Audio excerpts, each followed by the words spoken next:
In a horrific bus accident on Independence Day morning, 10 are dead and 35 are injured.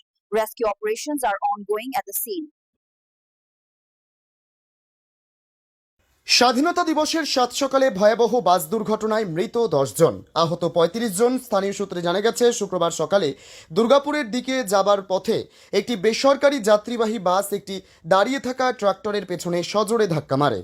পূর্ব বর্ধমানের 19 নম্বর জাতীয় সড়কের নলা ফেরিঘাটে এই দুর্ঘটনাটি ঘটেছে। জানা গেছে, বাস যাত্রীরা সকলেই বিহারের বাসিন্দা। তারা গঙ্গাসাগরে স্নান শেষে ফিরছিলেন। বাসে 5 জন শিশুসহ 45 জন যাত্রী ছিলেন। দুর্ঘটনার ফলে 10 জন মারা গেছেন, আহত হয়েছেন 45 জন যাত্রী। তাদের বর্ধমান মেডিকেল কলেজ হাসপাতালে ভর্তি করা হয়েছে।